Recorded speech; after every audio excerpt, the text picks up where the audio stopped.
In the winter of 1941, a group of prisoners sat huddled in a barracks at Camp 303, a Soviet forced labor camp in the Siberian wilderness near Yakutsk. The temperature outside was 40 degrees below zero. The walls were thin. The food was barely enough to sustain life. The work was brutal. Felling trees, hauling logs, breaking rocks. Men died every week from cold, exhaustion, and starvation. Among the prisoners was Sławomir Rawicz, a 25-year-old Polish cavalry officer. He had been captured by the Soviets in 1939 after the joint German-Soviet invasion of Poland. He was accused of spying, tortured, and sentenced to 25 years of hard labor in Siberia. He was transported thousands of miles east in cattle cars packed with other prisoners. By the time he reached Camp 303, he had already seen dozens of men die. He knew that if he stayed, he would die too. The only question was when. But Rawicz had no intention of dying in Siberia. From the moment he arrived, he began planning an escape. He studied the guards. He observed the routines. He identified other prisoners who might be willing to risk everything for freedom. By early spring of 1941, he had found 6 men ready to walk out of the Soviet Union or die trying. The escape happened during a blizzard in April 1941. The 7 men waited for the worst possible weather, knowing that guards would be less vigilant and their tracks would be covered quickly. Among the group were Rawicz, a Latvian named Zaro, a Lithuanian named Marcinkovis, a Yugoslavian named Palukovits, an American named Smith who had been working in Moscow when he was arrested, and 2 other Polish prisoners. They slipped out during a nighttime work shift, using the chaos of the storm as cover. No one saw them go. By the time the guards realized they were missing, the blizzard had erased all trace of their passage. They walked south. That was the only plan. South, away from the Arctic. South, toward Mongolia. South, toward China. South, toward anywhere that was not the Soviet Union. They carried almost nothing. Some stolen bread, a small knife, an axe head, a water container fashioned from bark. The clothes on their backs. They had no map. They had no compass. They navigated by the sun during the day and the stars at night. For the first 2 weeks, they walked through frozen Siberian forest, sleeping in snow caves, eating whatever they could find. Bark. Frozen berries. Once a rabbit that Zaro managed to kill with a thrown rock. They were free. But they were still thousands of miles from safety. Weeks passed. The snow began to melt. The frozen forests gave way to open steppe. The land was vast and empty, rolling grassland stretching in every direction without a single tree or building in sight. They walked during the day when they could and hid when they spotted signs of habitation. Soviet patrols were everywhere. Villages meant danger. People meant questions. They skirted around settlements, sometimes walking miles out of their way to avoid being seen. Food remained their greatest challenge. They ate roots, grasses, and the occasional small animal they managed to catch. They drank from streams and puddles. Their bodies weakened. Their clothes rotted on their backs. But they kept moving. Somewhere in May, they encountered another fugitive, a young Polish girl, perhaps 17 years old, named Kristina. She had escaped from a collective farm where she had been sent as forced labor after her family was deported. She was alone, starving, and heading south like them. The men debated. Another person meant another mouth to feed. But they could not leave her behind. She joined the group. Now they were 8. They continued south, crossing into Mongolia sometime in early summer. The Soviet border was behind them. But the hardest part of the journey was still ahead. Mongolia offered no relief. The landscape was harsh and unforgiving. The grasslands gave way to rocky hills, and then to the edge of something far worse, the Gobi Desert. Rawicz and his companions stood at the threshold of one of the most hostile environments on Earth. They had no choice but to cross it. The Gobi stretches over 500,000 square miles across Mongolia and northern China. In summer, temperatures can exceed 120 degrees Fahrenheit during the day and drop to near freezing at night. Water is almost non-existent. Vegetation is sparse. The group had no supplies, no camels, no guide. They had only their legs and their will to survive. They walked at night when the temperatures were bearable and rested during the hottest hours, buried in shallow sandpits to escape the sun. Water became an obsession. They went days without finding any. When they did find water, it was often brackish, barely drinkable.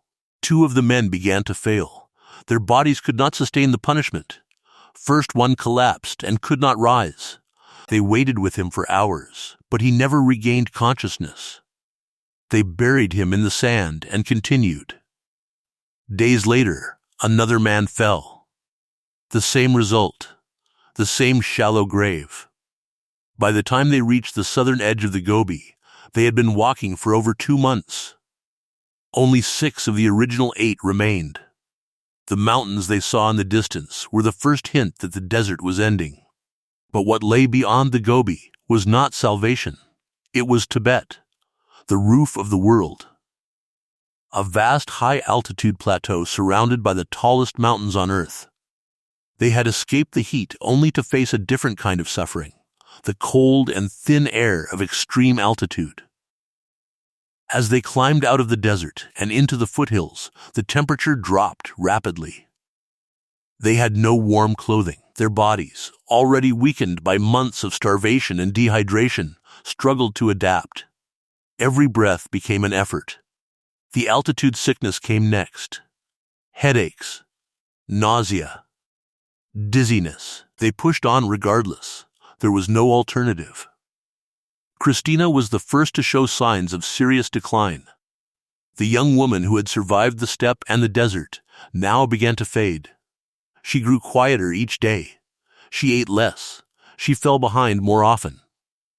The men took turns helping her walk, sometimes carrying her across difficult terrain. But her body was giving out. On a cold morning somewhere on the Tibetan plateau, she could not stand. She apologized to the others. She told them to leave her. They refused. They stayed with her through the day and into the night. She died before dawn. They buried her beneath a cairn of stones and continued south toward the Himalayas. The Himalayas rose before them like a wall. The tallest mountains on Earth, peaks reaching over 29,000 feet, glaciers and ice fields stretching in every direction. The 5 survivors had no climbing equipment, no ropes, no crampons, no warm clothing. They had only determination and the knowledge that turning back meant death.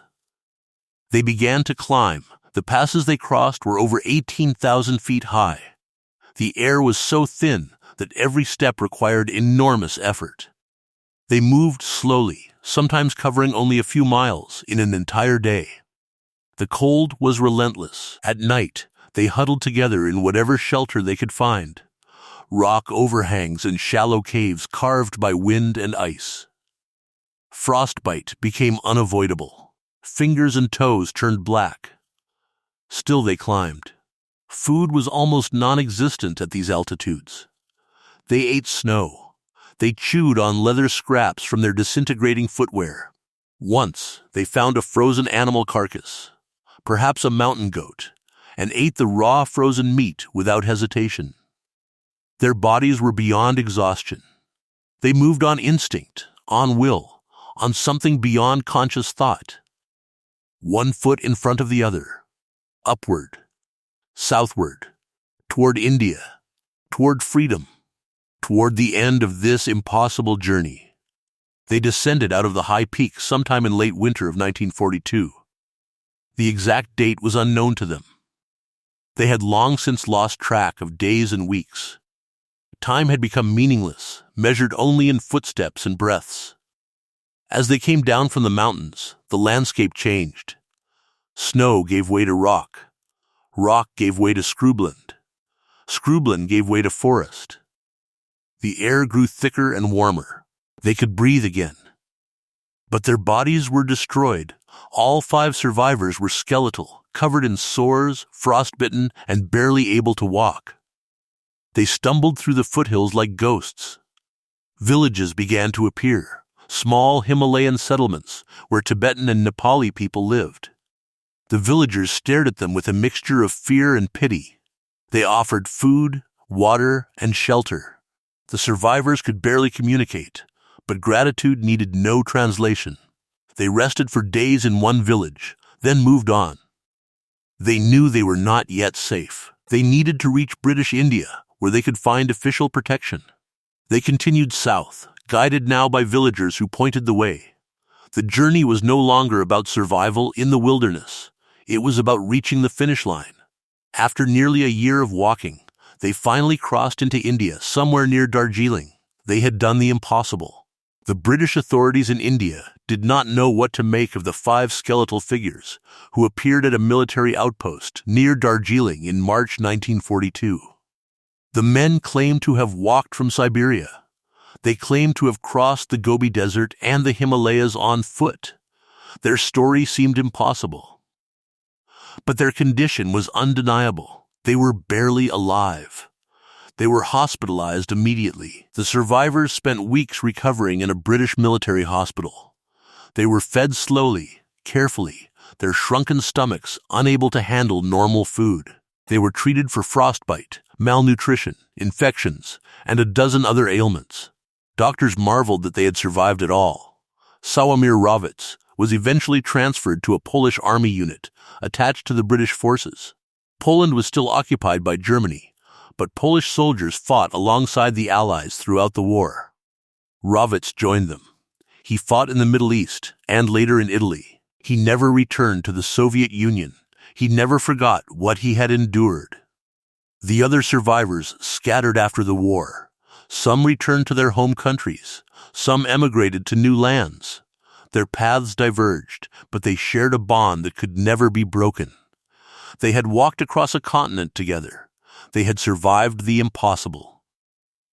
After the war, Sławomir Rawicz settled in England. Poland was now under Soviet influence, and returning home was not an option for a man who had escaped from a Soviet labor camp. He married, raised a family, and worked quietly as a carpenter and later as an architect. For years, he did not speak publicly about his journey. The memories were too painful, the losses too great. But in the 1950s, he was persuaded to tell his story. With the help of a ghostwriter, he published a book called The Long Walk in 1956. The book became an international sensation. It was translated into dozens of languages and sold millions of copies worldwide. Readers were captivated by the epic tale of escape and survival across some of the harshest terrain on Earth. For decades, The Long Walk was accepted as a true account of one of the most remarkable survival journeys ever undertaken. But questions began to emerge. Historians and researchers examined Soviet records, Polish military documents, and other sources. Some details in the book could not be verified. Other details appeared to contradict known facts.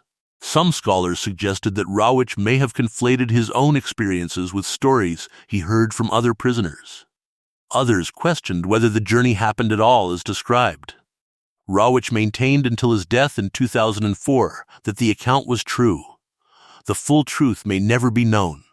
Whether every detail of the Long Walk is historically accurate or not, the story represents something larger than one man's journey. It speaks to the human capacity for endurance, the will to survive against impossible odds, the refusal to surrender even when death seems certain. Millions of people were imprisoned in Soviet labor camps during the Stalin era. Most of them died there. The few who survived rarely spoke of what they endured. Rawicz gave voice to that suffering, whether his account was literal truth or a composite of experiences he witnessed and heard. The journey described in The Long Walk covers over 4,000 miles of the most brutal terrain on Earth. Frozen Siberian forests, scorching Mongolian deserts, the oxygen-starved heights of the Tibetan Plateau, the deadly peaks of the Himalayas. To cross all of that on foot, with no equipment and almost no food, is almost beyond comprehension. Yet people have survived such journeys. The human body can endure far more than we believe possible when the mind refuses to quit. Sławomir Rawicz died in 2004 at the age of 88 in Nottingham, England. He is buried there, far from Siberia, far from the deserts and mountains he claimed to have crossed. His story remains controversial. But it also remains unforgettable. Some journeys are too extraordinary to be contained by questions of fact. They become something else entirely. They become legend.